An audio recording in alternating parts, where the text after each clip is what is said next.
لا الہ الا اللہ پڑھ لا الہ الا اللہ۔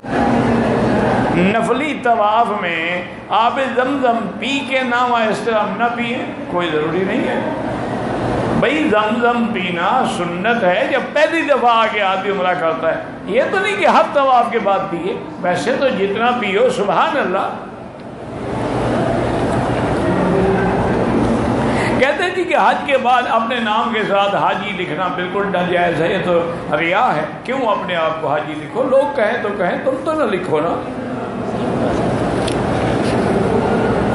رکن یمانی کے بارے میں حضور پاک نے اپنے دائیں ہاتھ سے استلام فرمایا اور فرمایا کہ یہاں اللہ کے فرشتے ہیں، جو بندہ دعا مانگتا ہے اللہم انی اسألک العفو والعافیہ ربنا آتنا، تو وہ اللہ سے درخواست کرتے ہیں کہ یا اللہ اس کی دعا قبول فرما۔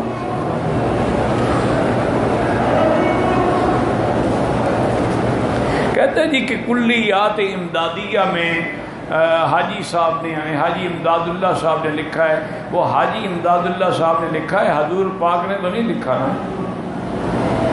ہمیں تو یہ دکھاؤ کہ حضور پاک نے فرمایا ہو، ہمیں یہ دکھلاؤ کہ قرآن پاک میں یہ آیت موجود ہے۔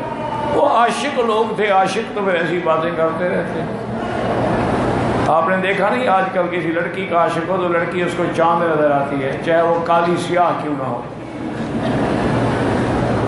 مجنوں کو لیلا کیا نظر آتی تھی؟ وہ کوئی ایسی خوبصورت، یہی طائف کی تو تھی لیلا، کوئی ایسی خوبصورت بھی نہیں تھی، لیکن وہ مجنوں پاگل تھا اس کے عشق میں۔ تو جو لوگ اللہ کے رسول کے عشق میں مجنون ہو جاتے ہیں، ان کی باتوں پہ اسی لیے شریعت کا حکم ہے کہ اقوال اولیاء در شریعت حجت نیست، کہ وہ بزرگوں کے قول جو ہیں شریعت میں حجت نہیں ہوتے ہیں، وہ اپنے عشق کے نشے میں پتہ نہیں کیا کیا کہہ جاتے ہیں۔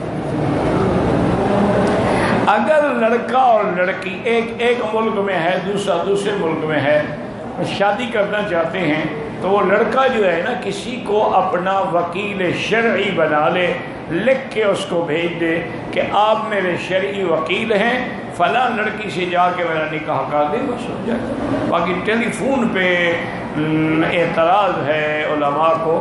اب سنا ہے کہ جدید علماء کرام بحث کر رہے ہیں کہ ٹیلی فون پہ بھی اگر نکاح ہو جاتا، لیکن بہرحال ابھی تک تو کوئی فتویٰ نہیں آیا نا۔